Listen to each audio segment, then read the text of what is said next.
第一次近距离观察小河神，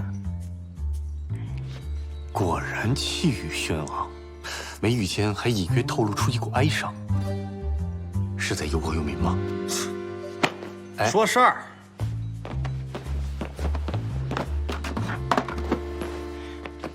顾小姐，哎，在天津卫这个地方，什么地方算是人杰地灵呢？龙王庙啊！龙王庙敬龙王，所以老百姓最信的就是龙王，对吧？不对，信的是老河神老郭师傅。老郭师傅德高望重，应该一样天天修身养性，远离俗世纷扰。当然。那龙王庙除了老郭师傅，还能不能再找着一位在天津卫说得上话、评得了事儿、一言既出人人闭嘴的大能人？好找吗？还用找吗？懂了。非奸即盗。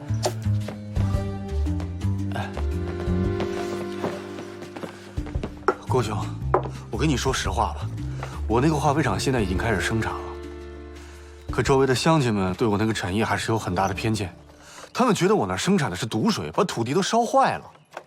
更过分的，还找了好多地痞流氓，天天去我那儿搞破坏。我本来想给他们点钱打发走就算了，哎，他们还跟我那赖上了。你说我一干实业的，我又不是养懒汉的。哥兄，能不能帮忙斡旋一下？你不是跟我说要跟郭二哥商讨民族兴亡的大计吗？是啊。化肥兴农，匹夫有责。化肥厂办不好，老百姓怎么吃得饱？老百姓吃不饱，怎么安居乐业？不能安居乐业，是不是民族兴亡的大计？我呢，就是一捞尸的，如今都封河了，自扫门前雪都费劲，最多只能随便掸掸隔壁的瓦上霜，胳膊真伸不到您的羊粪场里去。再说了，流氓闹事你找警察呀，要不然你可以去找深明大义、忧国忧民、关爱百姓的丁大秘书长反映一下。我想过了，如果丁大秘书长出面，那这就不是小事了。上层建筑观念的差异，还得从天地头渗透，不是？你看这种江湖上的小纷争，小河神凝聚化的事儿吗？第一，咱俩没交情；第二，我跟流氓也没过节。我这人什么都不认，就认理儿。老百姓说你的羊粪是毒水，无凭无据啊！你说你的化肥利国利民，我又凭什么信？说的对，蔬菜瓜果全是我实验田里自己种的，浇的是海河水，施的是化肥。你看看那个头，你再咬一口，你尝尝就知道我说的是不是真的了。东西呢？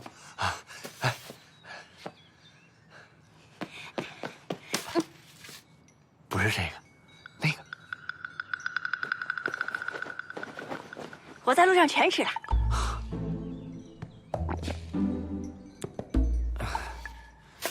以后龙王庙所有的菜，我管行吗？你先管好你自己的菜吧。我的，我的，我的，是我的，我的。哎，何人也？真的？真的，不打你，你过来。你说话算数啊！你娘什么时候骗过你？快过来，快过来！不关我的事儿啊！不是我领着你们出去做事儿，你能挣着这钱，关我事儿不关我事儿啊？不就几个拜门钱吗？周记香油布可是老字号啊！二哥去那儿当学徒，2天上千，就回本吧。我怎么就不明白了？你说你一个水灵灵的大姑娘，你干嘛死乞白咧的，非得要去倒贴呢？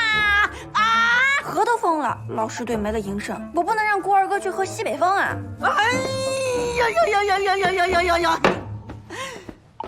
就他郭德友，能喝西北风？我实话跟你说吧，就你那宝贝郭二哥呀，他不光是没去，他还把那拜门的钱收回来以后揣到自己兜里了。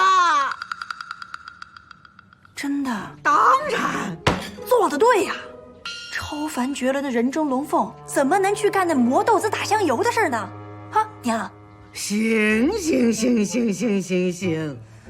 打今儿起，甭管你是龙凤还是西狗，你爱跟谁过你就跟谁过，反正你抱来的时候啊，就有一个不值钱的铜锁，上头有你本家姓氏。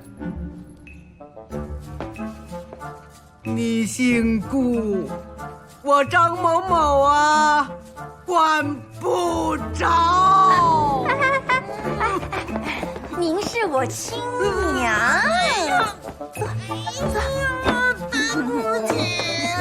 对不起呀！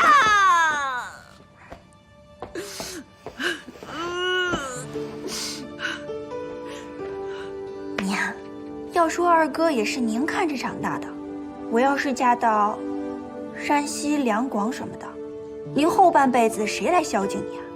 我俩守在您身边，还有啥不放心的？就因为是我看着他长大的，所以他有多大能耐，我才最清楚。还指望他孝敬我，他只要不坑我，就算他积了大德喽。说什么嘛娘？就这么说了，你还别不信，你把他喊来说说婚事试试，你看那小子敢来不敢来？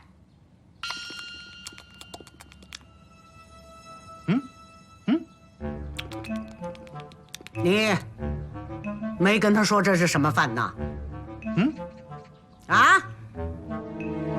前门香烛铺左个儿请我要几张符来着。娘，二哥，你俩先吃着，小女先退下。我说你怎么敢来吃这饭呢？笑话，断头饭我都敢吃，有什么不敢的？小葱拌豆腐一穷二白，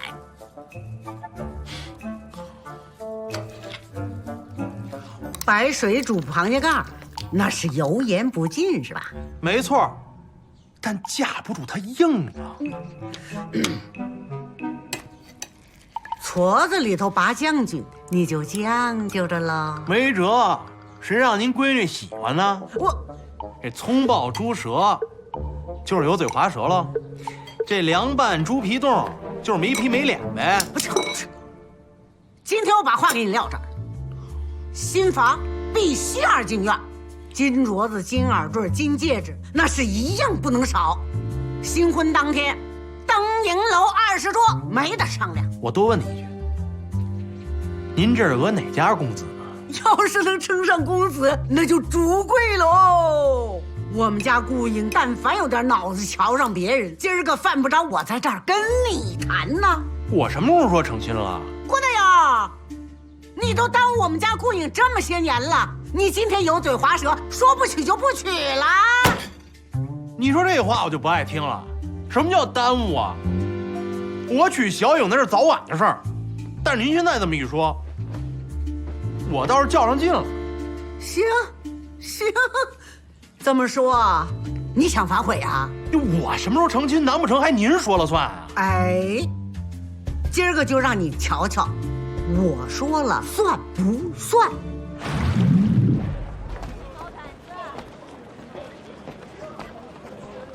哎，小河神，恭喜恭喜啊！恭喜恭喜！恭喜啊，小河神！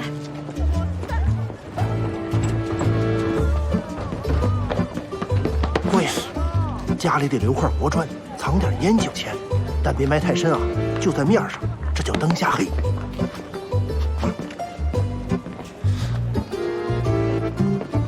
哎，小郭爷，那什么的时候啊，姑娘腰底下垫一个小枕头，好使哦。要是还怀不上的话，就找大娘抓药，准灵。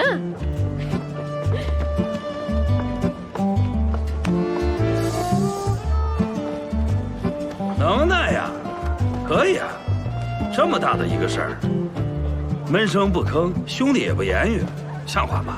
不是，到底什么事儿？说什么呢？装，再装，全天津卫除了聋子，谁不知道你跟顾影要成亲了？死婆娘！哎，郭爷，郭爷。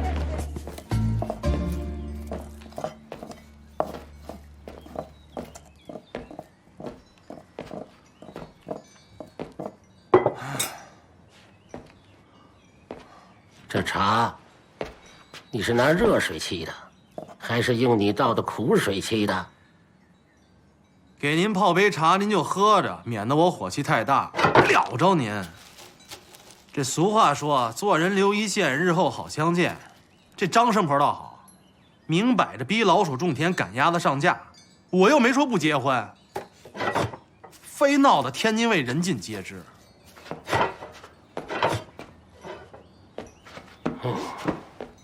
大灾大难躲得过，老娘们来劲不好躲。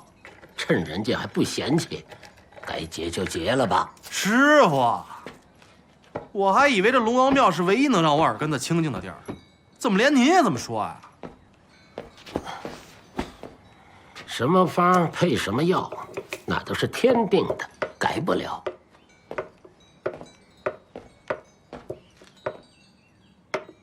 哎，今儿您怎么配那么多的药包啊？您给徒孙准备的？晴天也有响雷的时候，凡事啊，多预备点没错。有人来了，应门去。我怎么没听见啊？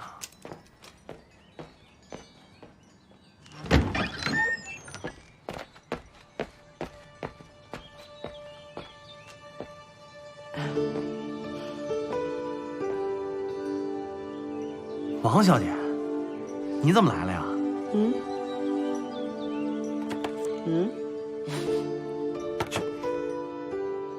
博鱼酒家，看来我买对了。这味道天津城一绝啊！说要请我吃贴饽饽熬小鱼，这都多久了？等不及了，先请你吃喽。里边请，里边请。师傅，师傅，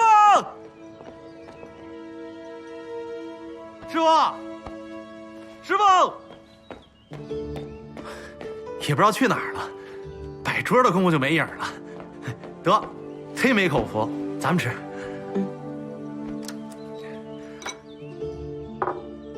王小姐，我这日子过得糙，不看电影不看报的，您最近又有什么新作呀？郭先生不看报，可是您总上报啊。惭愧，惭愧。我现在啊，不拍电影了。退隐了？电影不拍了，不过我最近要唱一出戏。送你张票。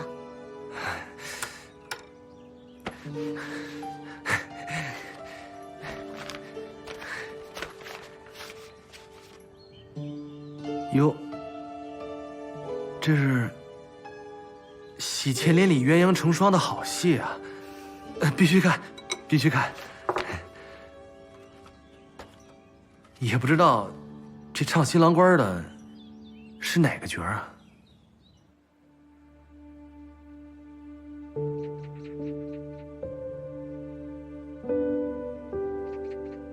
光看样子，还真想不到是个在世界上都能呼风唤雨的人呢。人不是你去接的吗？怎么好像第一次见似的？那天天黑又下雨，帽檐压得又低，我根本没看清长什么样，搞得神秘兮兮的。这个外交官，海外背景可不简单。当然了，他的全部接待事宜都由我亲自负责。还是都督专门交代的。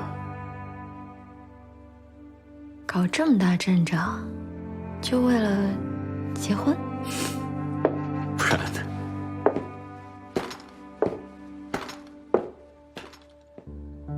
小影她亲爹？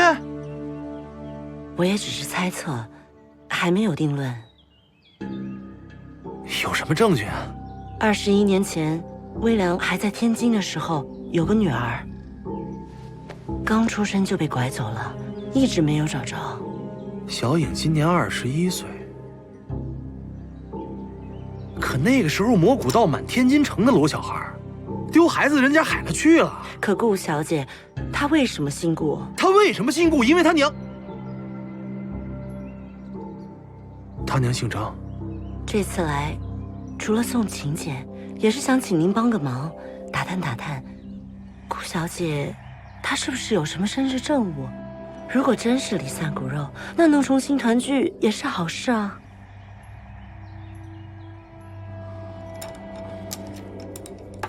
凉了，吃菜。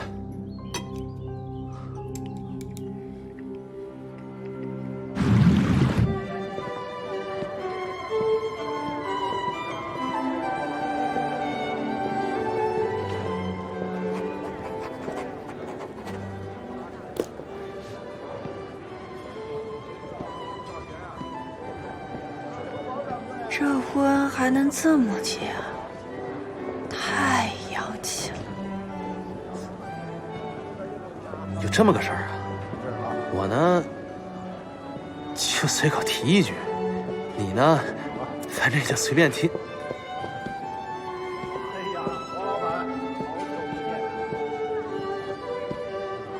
哪儿都挺好的，咋没摆上席呢？全是凉菜，也没个肘子。那我就吃个面包吧。这叫蛋糕，不是？应该还没到点儿吧？到点儿自然就上了。不是，前2天，王美人给我送喜帖，她跟我说，她说羊粪啊。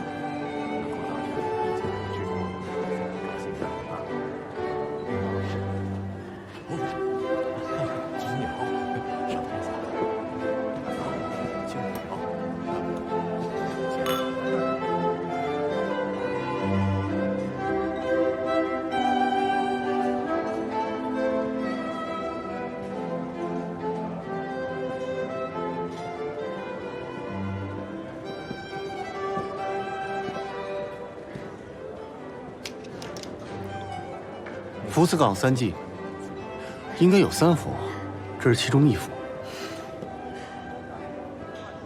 劳席，法兰西商业画家，虽然技法纯熟，但是产量极高，大都是商品属性高于艺术价值的流通货。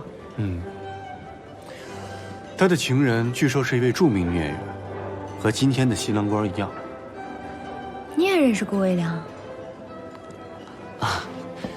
我当初去德意志进修，就是顾先生帮我引荐和择校的。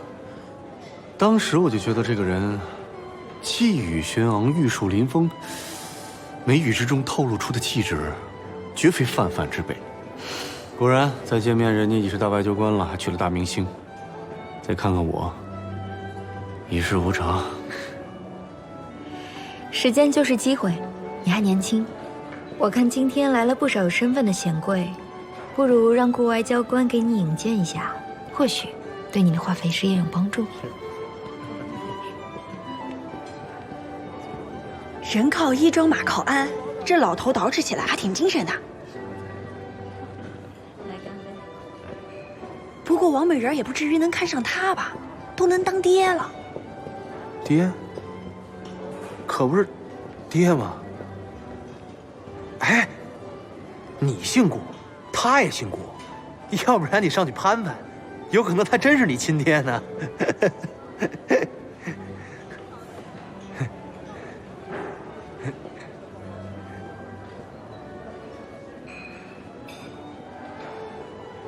开什么玩笑？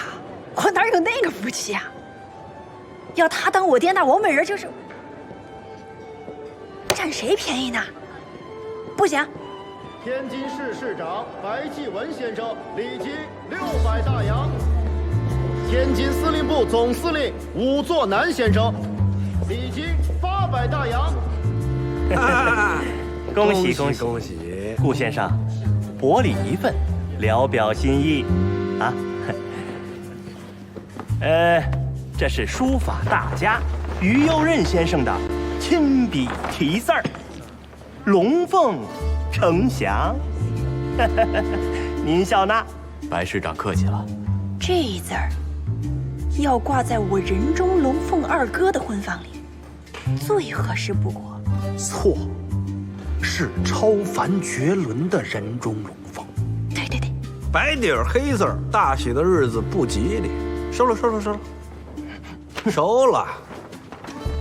你也收了。看看我的啊，明代大家的和合二心图，祝您跟夫人百年好合。火牛真这把战国时期上阵杀气也太正了，这也能用来随礼，煞气多重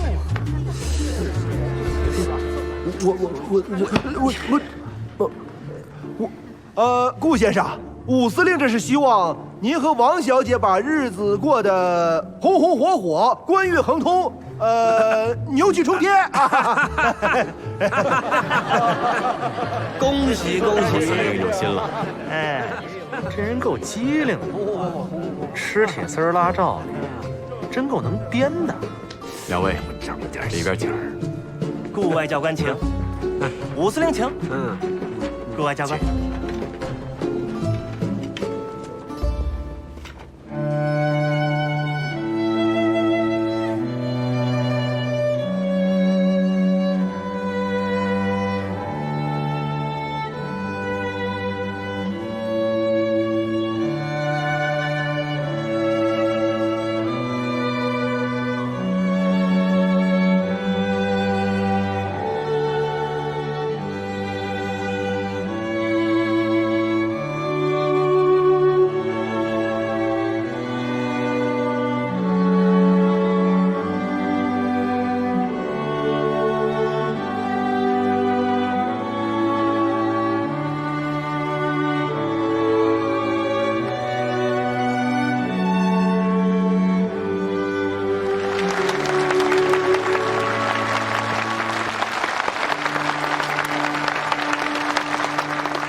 锣鼓到满天津城拐孩子那年头，那顾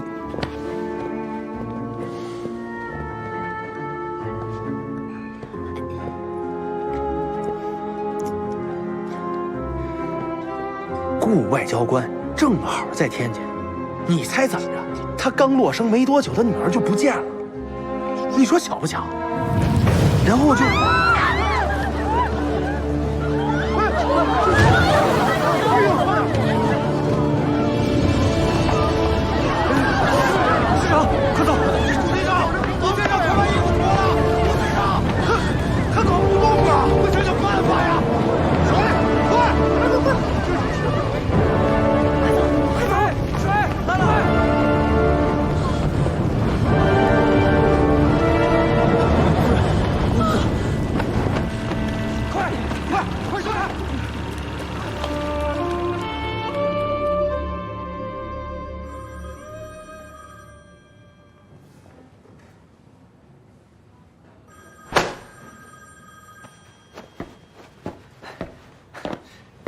队长，您先别动气。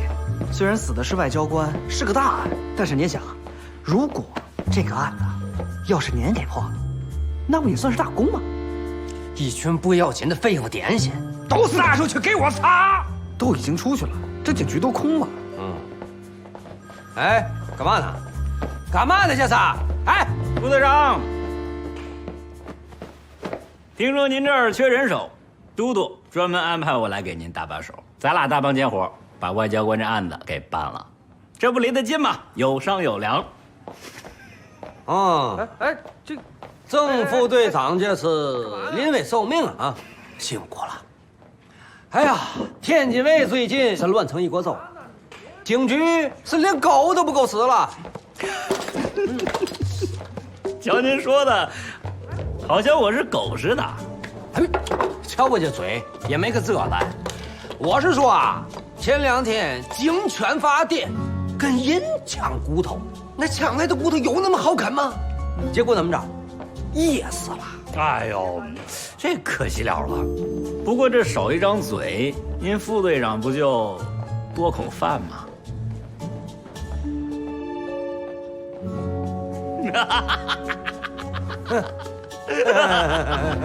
哎，保证。这意思不是这什么呀？我得跟副队长脸对脸儿，这样的话，以后副队长的每句话我都能听仔细了。哎，赵大耳，你怎么办？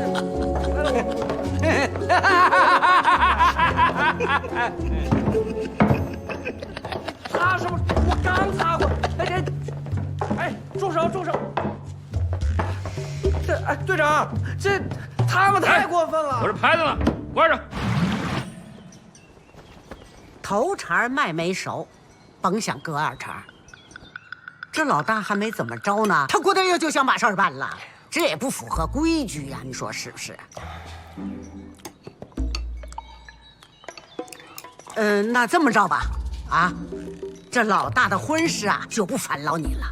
这寻亲家、下龙凤帖、送定礼、摆酒席、出力，我全揽了。出手你可别小气，这鹅龙、酒海、喜饼、肘子一样都不能少，我跟你说。单奔兜里银钱多，娶了媳妇儿烧破锅，大哥一个人逍遥快活，成哪门子亲？怎么着，在你家不让我吃，在我自个儿家我也吃不着。想吃人饭是吧？那你倒是说人话呀！师傅，我一向是长者为尊，您说我现在是还嘴呢，还是还嘴呢？今天正好是小影没在家，咱们见底儿说话。也就是我那傻闺女，她芝麻绿豆蛤蟆眼，才能瞧上你这个没出息的赖王八。要不是我怕耽误小影，谁能把自己个儿的这个亲闺女嫁到你们这个破义庄来？师傅，你听听。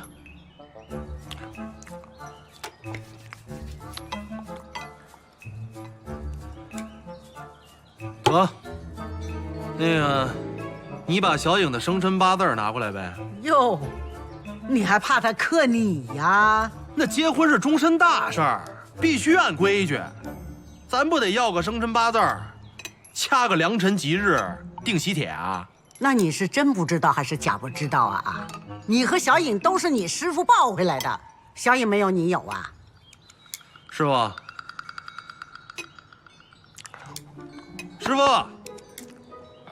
小影什么时候抱回来的？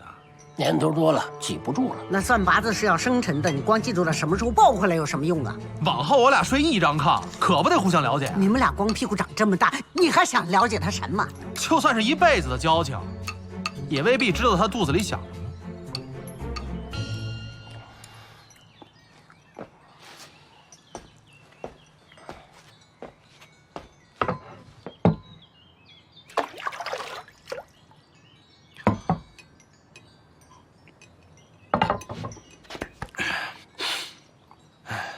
小影他亲爹，没准是那外交官。谁？你说谁？就烧成炭灰子那个？啊，小影知道吗？还没跟他提。哎呦，那就好，那就好。其实吧，这人要没死，也算个大团圆，不是吗？现在人没了，就别说了。吃饱了没有啊？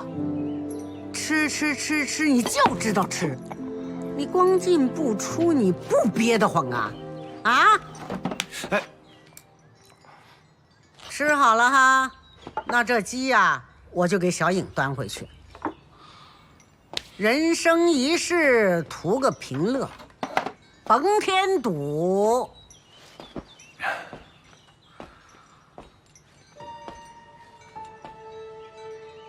这出门点灯，过河走桥，这把年纪的人了，不比10几年前，凡事还能伸长了手够一够。什么树枝落什么鸟，心里都明白，可别玩砸了。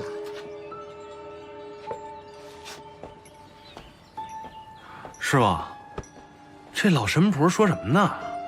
什么10几年前，您搞砸什么了呀？结你的婚，其他事别打听。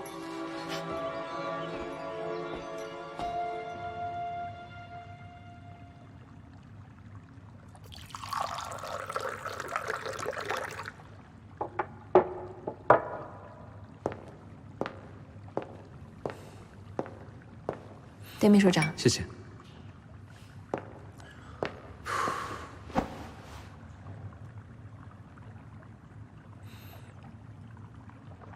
这回怎么不是盐水？因为您今天没有预约治疗啊。不好意思啊，没有耽误你后面的工作安排吧？没关系，后面的病人可以等。好。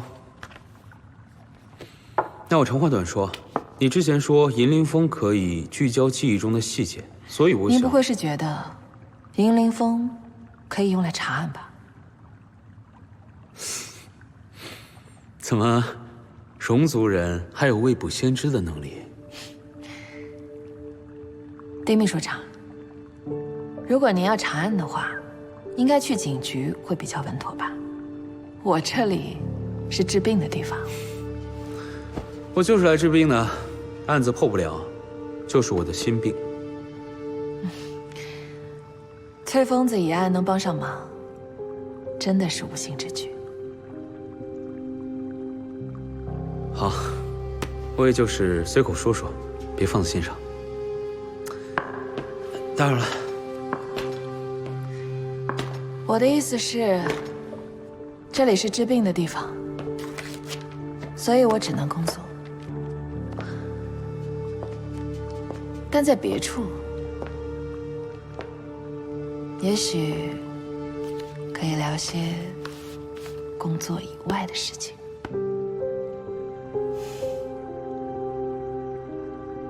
好。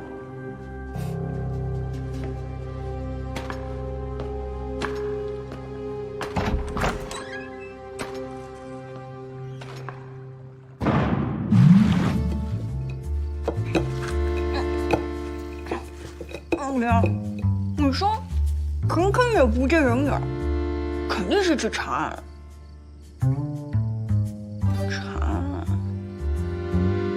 查案那他肯定要去见王美人啊。王美人现在是个寡妇，寡妇门前热闹就多。干嘛去？给郭老二贴张散妖符。贴什么贴？坐着。我就想不通。你喝了什么迷魂汤了，就能相中他？你得空啊，还是给自己贴一道改命符吧。改不了，我这辈子啊，就是嫁给郭老二的命。什么命也不是自己说了算。想当初你们家人要把你看好了，没准你现在还是个金枝玉叶的命。二哥也这么说。说那位教官姓顾，我也姓顾啊，说不定还是一家人呢。你就说梦话吧你啊！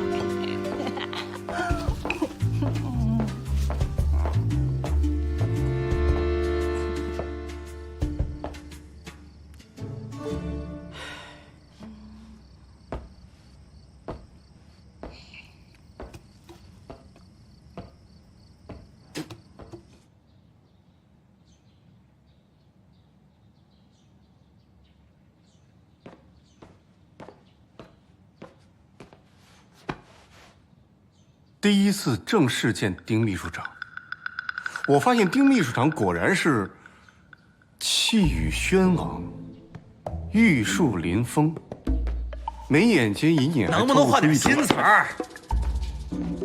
啊，才恩取直是集人类智慧与人民福祉完美结合的典范。过奖了啊，一点都不过。我在德意志的时候，就听说您专门请了水利专家来天津督导这个才湾取士，佩服。你在德意志？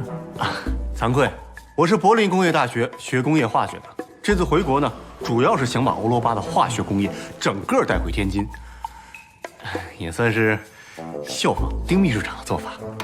不敢，国工大的化学还有通用科学是世界一流，我只不过是在红宝学了点法医的皮毛而已。红宝大学？哦，你是不是住在那个夏洛登堡？哎呀，我就住康乐大街。是吗？那没准我在北京饭店吃饭的时候还碰到过你呢。哎，你说的是不是那家，就门口贴着"童叟无欺"的那个？对。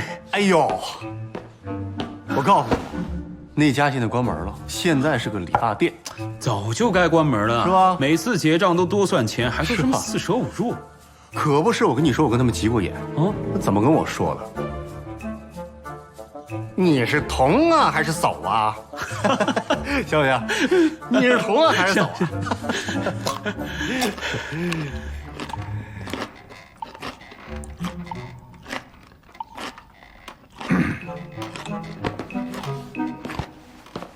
啊？说正事儿。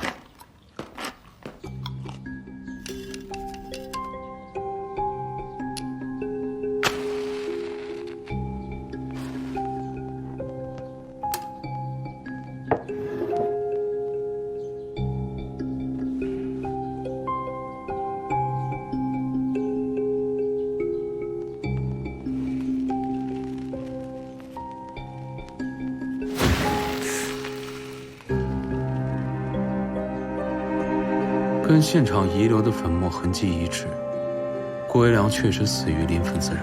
磷粉的燃点再低，至少也有40度。西湖饭店哪有这么热呀？凶手是怎么做到的？那就不清楚了。不过想要达到这么充分的燃烧，郭维良身上一定携带了不少磷粉。白磷气味类似于大蒜，他怎么没闻出来呢？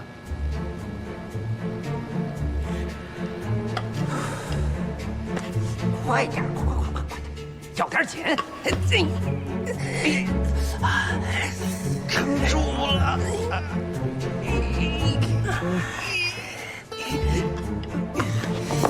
灯什么时候安的？婚礼的前一天，顾太太的助理从电影公司借出来，临时换上的。哎，丁秘书长！哎，丁秘书长，李警官，您不用看，我这是水银的表，46度，46度半。表大，克数准。多半度吗？对呀，46度。46度，差半度也够着起来的了。你为什么多半度啊？表大准呢。我看一下。哎呀，你这拿过来，我给你拿过来，躲我这儿啊！我这给你拿过来，我看见，哎，我脚，我小就麻了，你姐，你拿过来。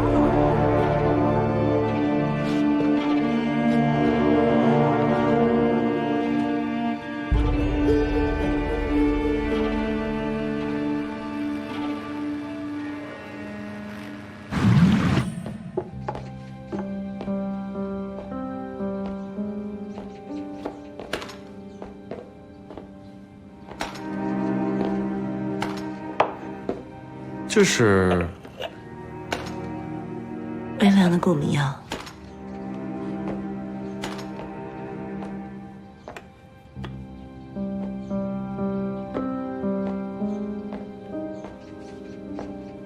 顾先生还有过敏症吗？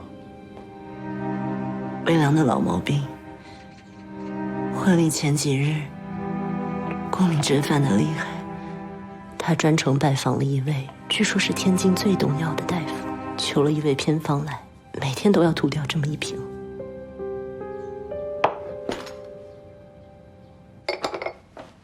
听我的啊，横着拉，这才叫封门；斜着拉，方便过人。哎，你别斜着，横着拉，斜着拉。你见过斜着拉？横着拉怎么过人？斜着拉怎么？斜着，横着，斜。哟，丁秘书长来来，您给评评理。您说这斜是横着拉还是斜着？竖着拉喽。啊？哎，斜了。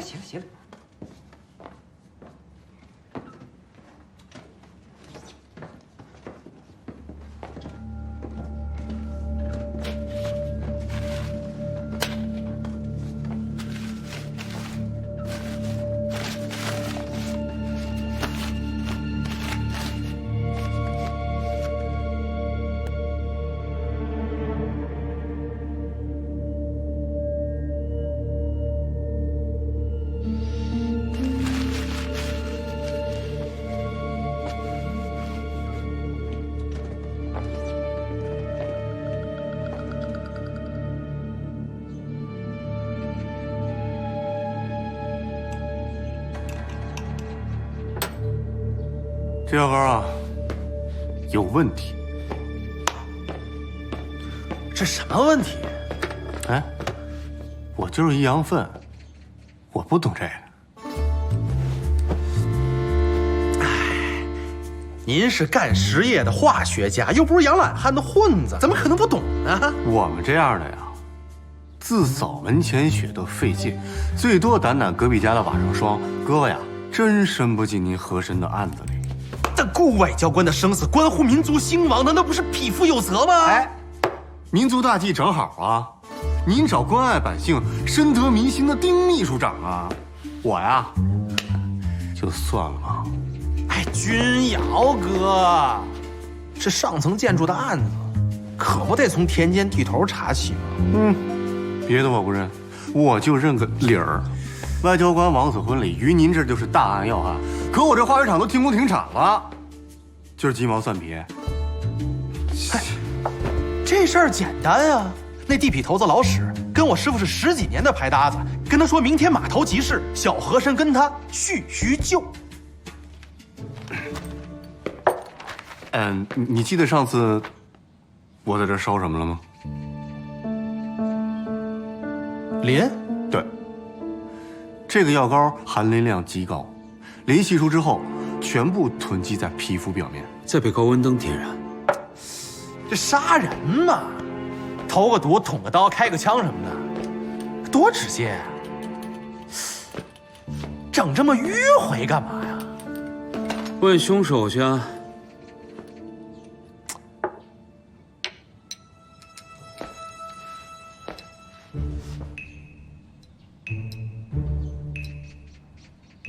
第一次这么近距离的观察君瑶哥，果然气宇轩昂，玉树临风，眉宇之间带着一丝小忧郁，却充满智慧。您再给看看这个啊，什么东西啊？那天顾维良垃圾桶里捡的。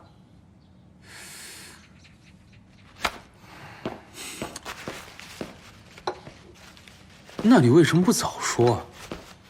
那姓郑的，你信得过啊？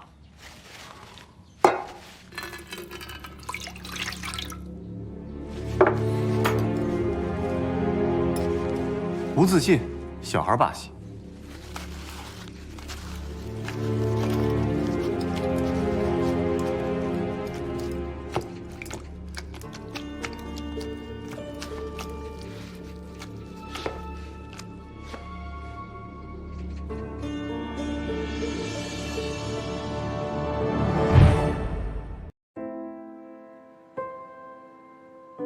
这顾维良结婚就是个幌子，他真正的目的是为了见信里提到的那个人。亲如夫妻，却毫不坦诚，还不如陌生人。虽然结婚是个幌子，可你怎么知道他们之间没真情啊？真情，真情，得真，掺不得半点假。对，我们萧大社长做人贵在真字，丁某佩服。应付我是吧？哪敢啊！我心悦诚服。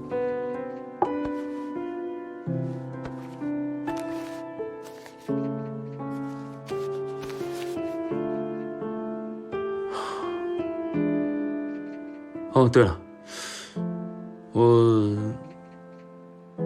好像都督交代的事还没办完，我得去一趟。刚才怎么不说啊？馄饨就快送到了。这不才想起来吗？下次一定陪你吃啊！哎，你去哪儿啊？办公室啊。哦。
请进吧。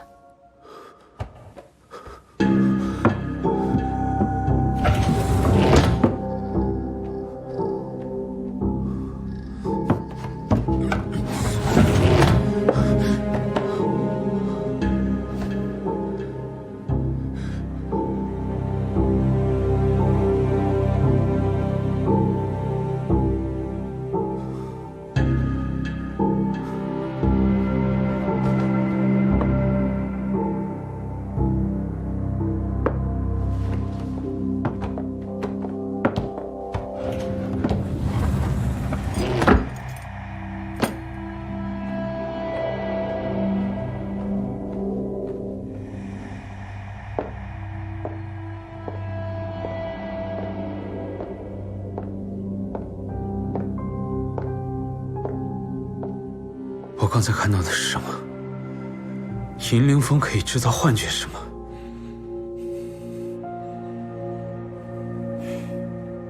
哪有那么神？只是辅助营造。探知内心真相的是一环境。您看到的是大脑更深层的记忆和思考。所以你为什么在未经我同意的时候就使用银灵风？难道这不是您这一次应邀来的目的吗？坐吧。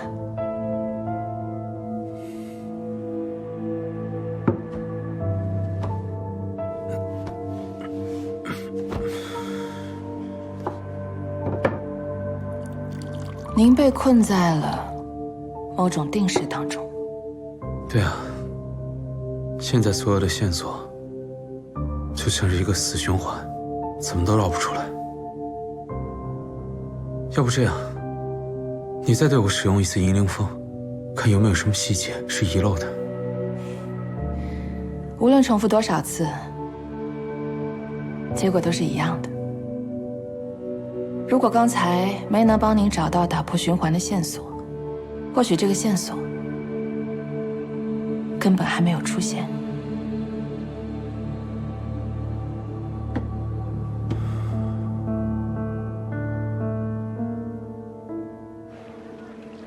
新牌欠摔打，调教是规矩，妖姬9条就算是龙凤，也与我这万字清一色没嘛关系。来了也不好使。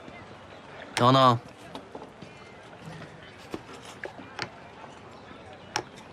碰。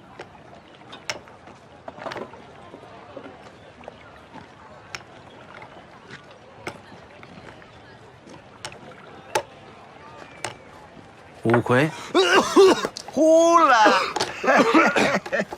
嚯，装点清一色本会万字龙捉五魁，漂亮。但您要是没有我这龙凤章，万字可就得断腰，没关联。屁大的地界儿，山水总相逢，砍单怕绝章，相互行个方便。这做人留一线，日后好相见嘛。门清乘2，清一色乘4，本会乘2，龙乘2，捉5乘2，东西闲家各64番，郭爷庄家点炮再乘4，256番。点炮包装，二位的也都算我头上。要不说您是小河神呐，懂规矩，顾周全。这金门呐，还是要给郭爷一份面子啊。行了，这牌打得差不多了。到时候我这位开化肥厂的朋友范先生，会把钱送到各位府上去。书牌喊停，是爷们儿。新牌欠摔打，咱也玩了那么多圈了，也摔打差不多了，还提嘛摔打呀？都是朋友嘛！啊，以后啊常来。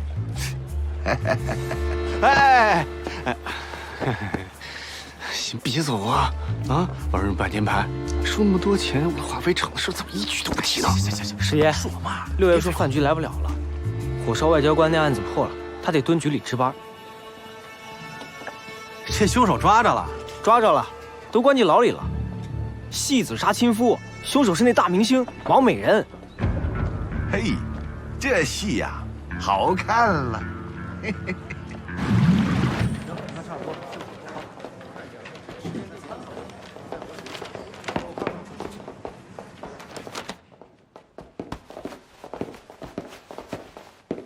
干嘛呢？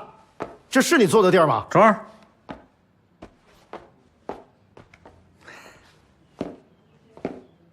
小河神这是要攻下来了。哎，不对，风和了，捞尸队没营生了。我说您这位置比老傅那儿要宽敞舒坦多了，可办起案来怎么比他还糊涂？小河神有何高见？您哪只眼睛瞅那王美人像是凶手啊？引发顾维良过敏的布方，王美人买的；含磷粉的过敏药膏，王美人亲手涂的；点燃磷粉的高温灯，王美人找人从电影公司借的，断他过失杀人，冤枉。你们也一群不要紧的废物！哼，我说为嘛抓不着人呐？哎呀，左腰的蛇头王八都躲进阴凉地儿。哪儿啊？天儿晴，王八都出洞了，满大街溜达找食儿呢。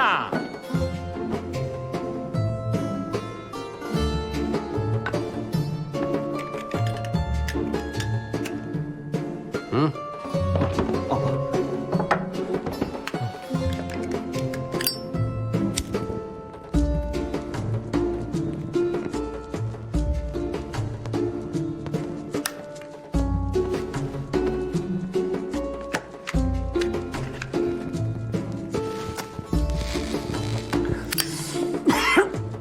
慢点，慢点。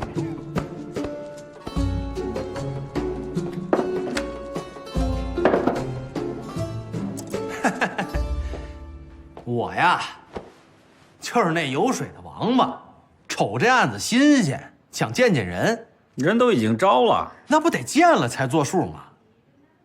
嗯，天津卫出大案，都得给和珅端一端。他是王美人是要犯，按条例不能见。按条例，杀人犯得复审，我还没审呢，这样子能过啊？巧了，郑某受命下来督案，结不结案，在下正好说了算。我的妈呀，下来！郑队长不是副职吗？嘛时候上去的？啊？这以下犯上，藏的是嘛花肠子？肠子得留着吃官饭，哪敢藏花啊？上头指的是都督他老人家，不希望这事再这么传着，毕竟烧死的是官面上的人。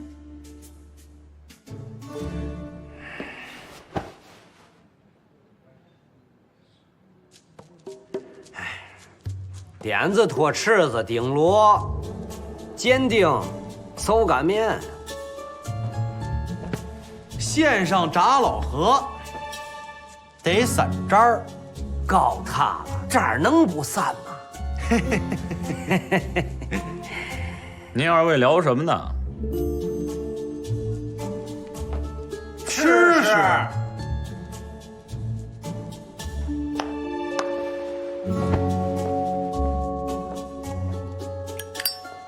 队长，面。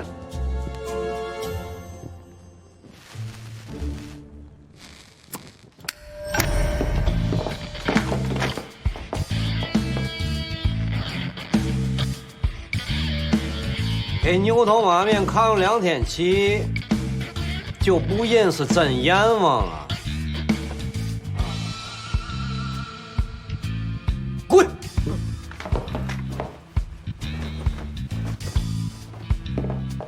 查看政务，事关机密，没有命令，谁也不能进。明白。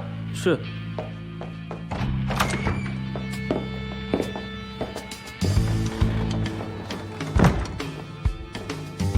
事关机密。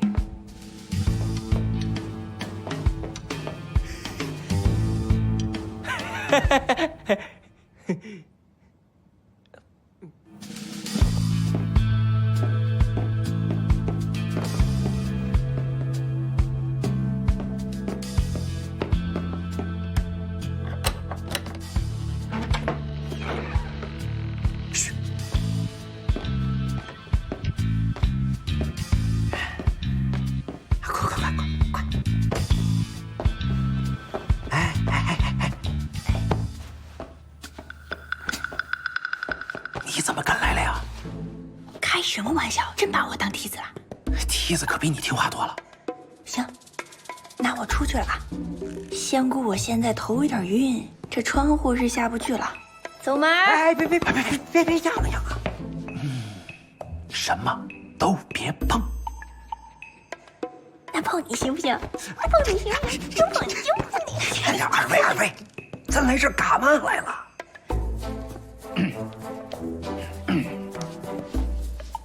哎呀，这。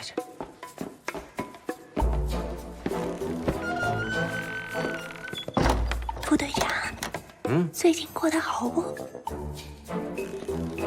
哎呦，仙姑啊，一言难尽呐。这么些年，眼看就脑层破了，哎，冷不丁来个姓曾的，好嘛，这些年的修行全白费，一遭变回臭媳妇儿。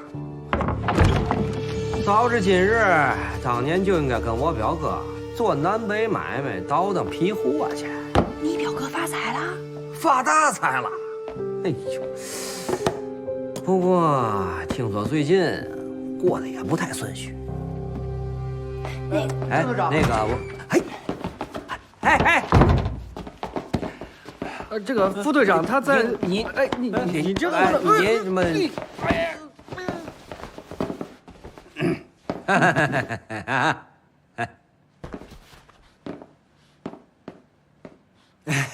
真巧。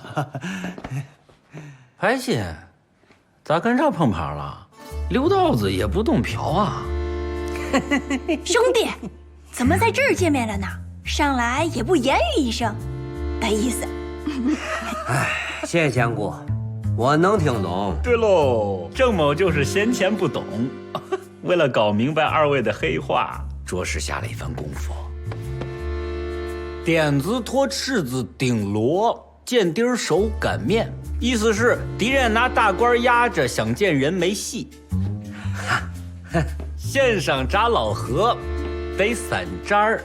郭爷的意思是，那老贼来抢地盘，咱得合作。哼，后来我说，搞塌了，渣能不散吗？意思是，说得对，睫毛我得帮。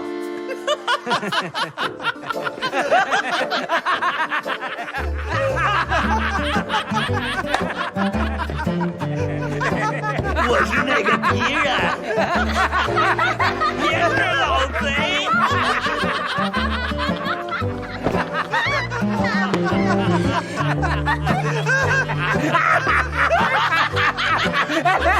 副队长公职在身，您这么帮不合适吧？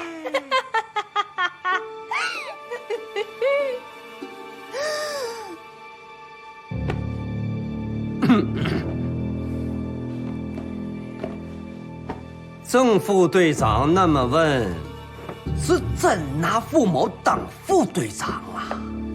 您督案天经地义，可这二位，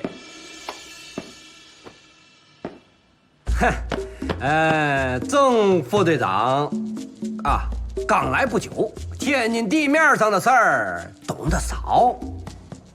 这话怎么讲？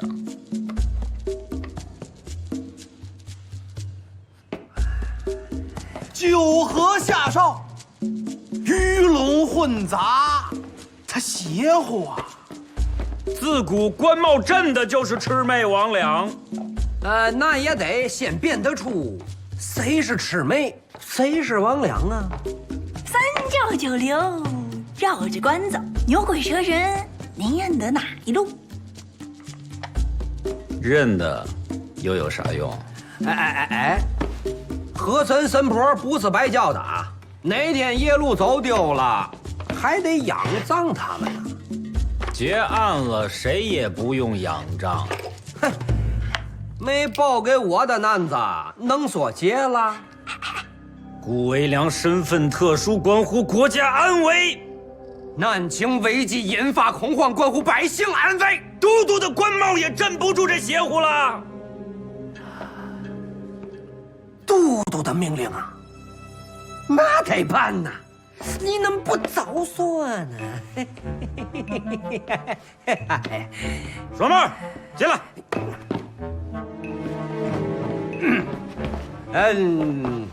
都要点紧呐。没有。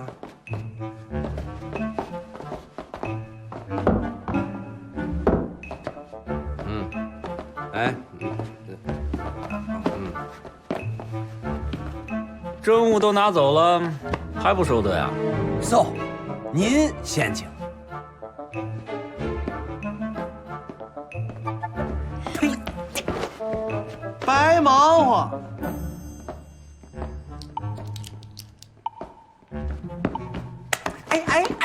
我看看这是啥这玩意儿？你嘛事儿啊？我揍你！一起看，一起看。我拿着。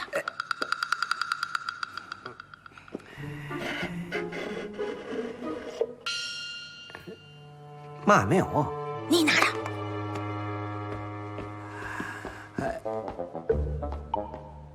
哦，我明白了，这是蛐蛐的骨灰盒啊。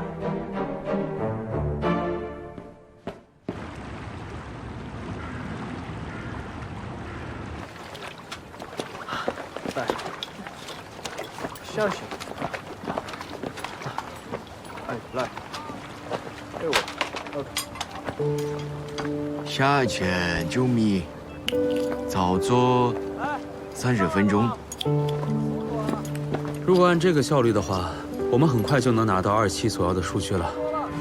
也别太乐观，水下能见度很低，普通光源要想投射10米水体，需要很大的瓦数，但很容易因为冷热对撞发生等地爆裂，增加触电危险。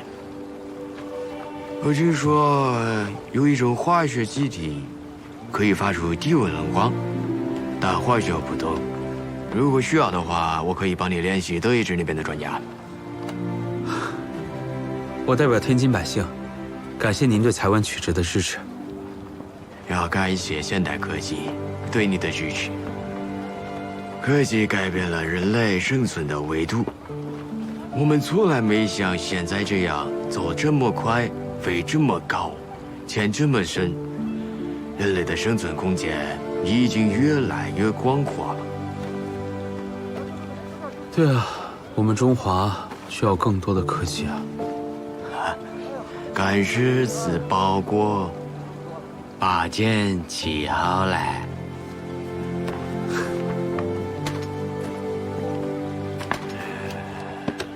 唐代诗人陈子昂的诗，他跟你一样，宁换不忘过。抱歉啊，还没您了解中国文化呢。东方的过去很迷人。此前否决了河道方案，是为了保住这座女子学院，但河道清污需要水流达到一定的流速。还好我们发现能满足高度落差的路线，还有这一条。只需要拆除一座破庙。罗庙？没有别的方案了吗？必须选一个。龙王庙还是女子学院？如果确定，要尽快疏散周围的住户。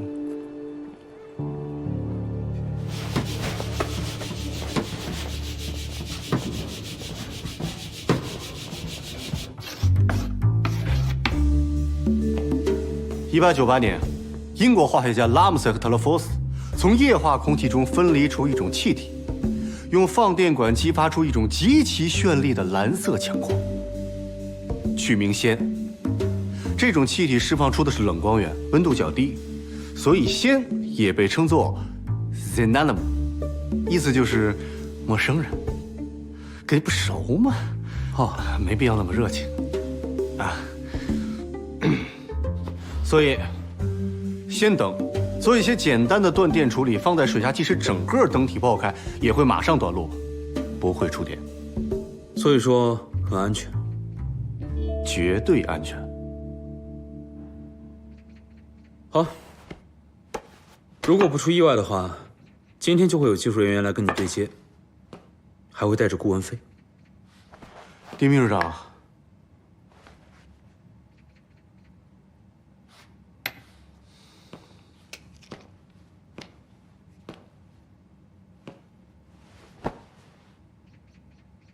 我回国来，不是为了赚钱。我不缺钱，天津也不缺钱。可是中华还有很多其他的地方，因为粮食欠收，吃不上饭，甚至饿死人。我就是想让这些老百姓知道，我这个话费它不是毒水。我这个话费是可以救命的。丁秘书长是在国外生活过的人，就算你没有见过别人的农业技术，至少你也感受过别人的生活氛围。一个国家是不是强大，不是因为它船坚炮利，而是因为那个国家的每一个人都对未来生活充满期望，不为下一顿饭发愁。可我这个话费怎么那么大呢？刚才说的话能记住吗？啊，跟我去见个人。谁？农商部负责人。把你刚刚说的话再跟他说一遍。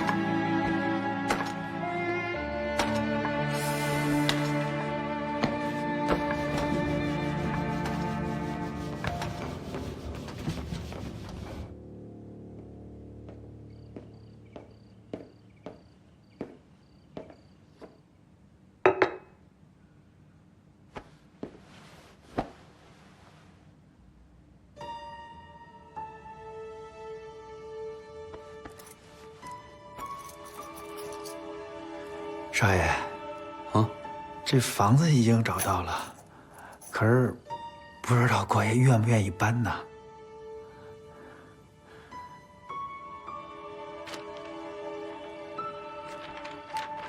少爷，我先忙去了啊。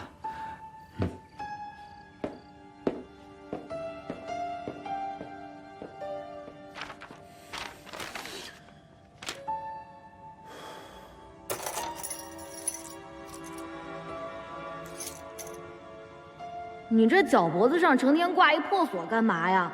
你娘怕你跑丢了，给你锁上啊？你懂个屁！这是我的本命锁，郭伯伯捡我回来的时候就带着，带上它就忘不了我是从哪儿来的。你从哪儿来的呀？不就是粪坑里蹦出来的吗？郭老二，你想要是吧？夫妻拜了堂那个就是那个同林鸟，还有那个并提莲。从今往后，不管你得了多大的病，你遭了多大的难，你得到了多少金银财宝，你当了多大的官，今生今世恩恩爱爱相处共患难，那个难，那个难，那个难，难，完了，难，说说得了，还当真了呢。姑爷，我的小神婆，你说什么呢？我刚才那句话是说给谁听的？谁听的？谁听的？好了，这盖头都掀了，赶紧吃吧，要不然鸡屁股没了啊！谁敢动我的鸡屁股？您的屁股，我们可不敢动。你个小兔崽子，你没大没小，说什么呢你啊？哎呀，你叫谁嫂子呢？你向着谁呀你？别乱叫。来，敬嫂子一个来啊！来，敬嫂子，干了，干了，来干了，干了。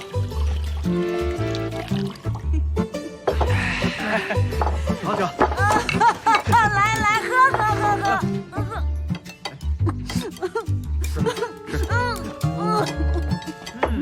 泥娃娃是郭爷大哥，这咱不论啊。郭爷是咱老师队大哥，对吧？这老嫂比母小，叔子是儿，长嫂为母，以后咱老师队都得管您叫声娘了。来，大伙儿叫一个娘。谁是大嫂啊？有的紧才是。哎，不是我说您呢，您从哪儿弄来一个红脸蛋子村姑啊？这能跟咱郭大哥般配？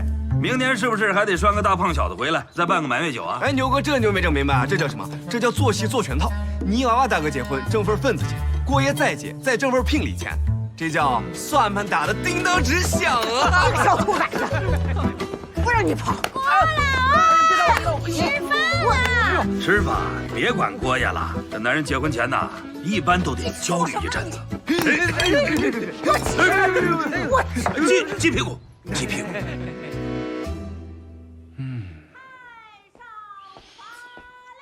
浆糊抹褥子上了。大清早你粘什么床？起来！师傅，您说这一把钥匙是不是只能开一把锁？一把钥匙开天下的锁，那不叫钥匙，那叫贼签儿。俩新婆到哪儿去了？没大没小的，有没有人管？新媳妇要敬酒了。喝酒好，好在能让人糊涂。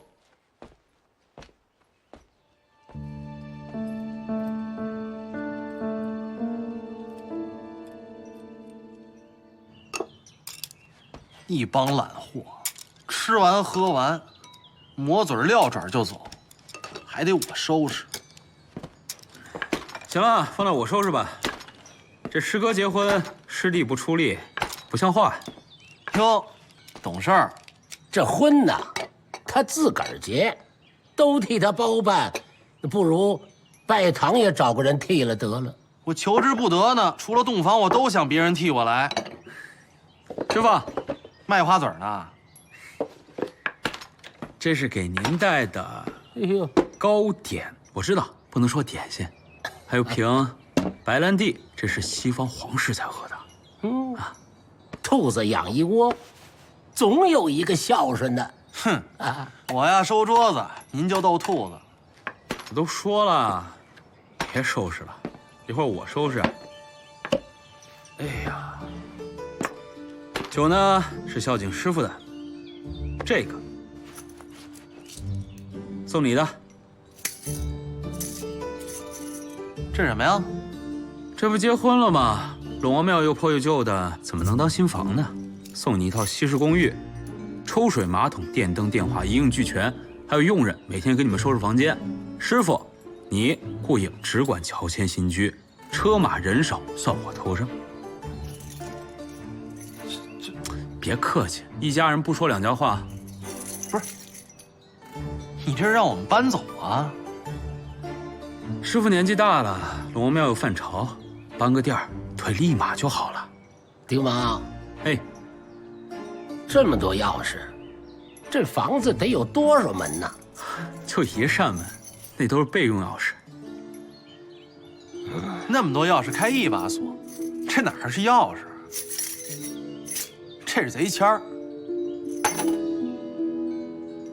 说吧，安什么贼心？得，那我就有话直说了。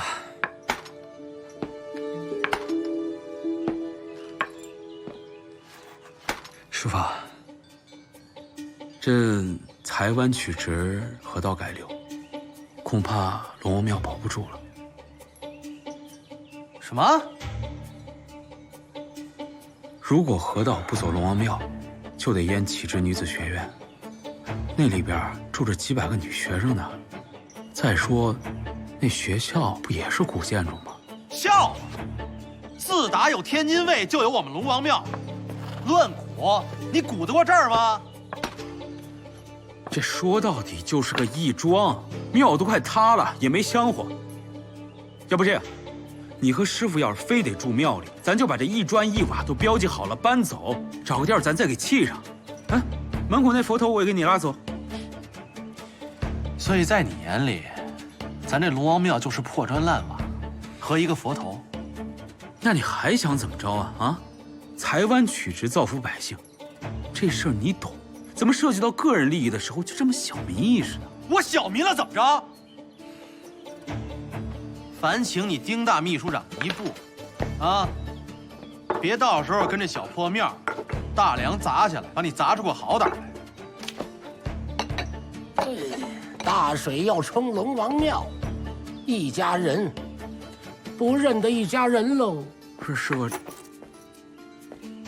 今儿我就当你没来过，拿着你的贼签给我赶紧滚蛋！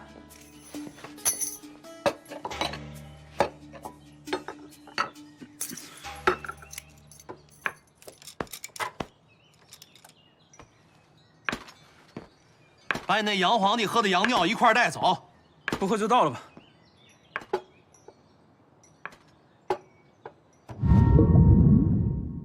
这是顾外交官随身携带的保险箱，撬是撬开了，只不过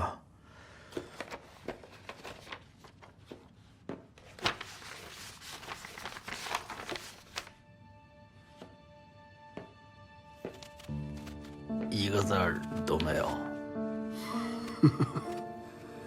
要么是顾维良唱空城计，要么就是有人偷梁换柱。您说的这个人，不是属下吧？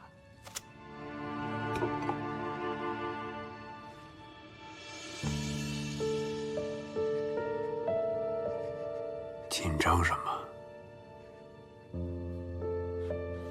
我办这些事儿，虽然谈不上鞠躬尽瘁，但死而后已的心，那是真真的。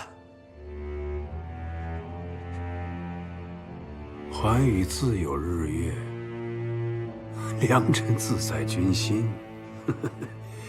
还得接着查。放心，拉来那个王美人做凶手幌子，为的只是堵住民间谣言的嘴，免得一传二传，传出您的不是来。但暗底下查真凶，我是一刻也没停。只是丁某和他那个师哥郭德友一直咬着这个案子不放，属下担心这狗要是闻着肉味，迟早查到孙二娘。你当我这都督府是黑店，卖人肉包子？你看我这嘴，事儿办不好，话也不会说。把狗盯紧点儿，该给骨头的给骨头，该上棒子上棒子，用手。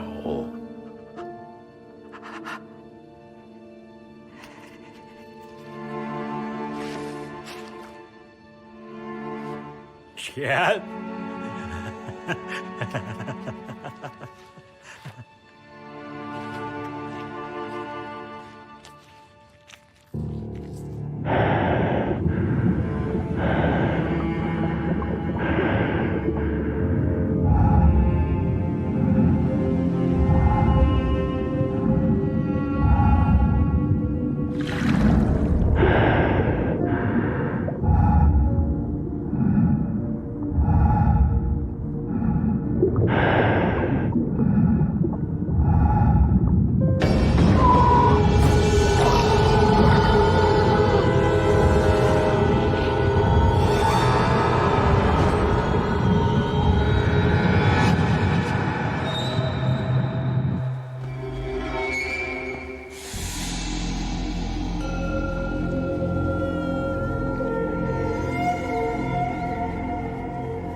歇会儿。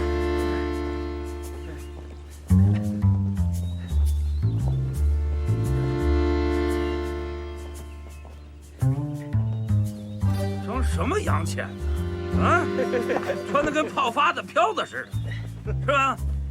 用不着咱们吓唬，自个儿照镜子都够他们仨一泡的。就是啊。想探咱龙王庙的深浅，今儿咱们就让他们瞧瞧，马王爷到底有几只眼啊！打今儿起，老师队轮流值守，把龙王庙周围水域给我看紧喽。哎。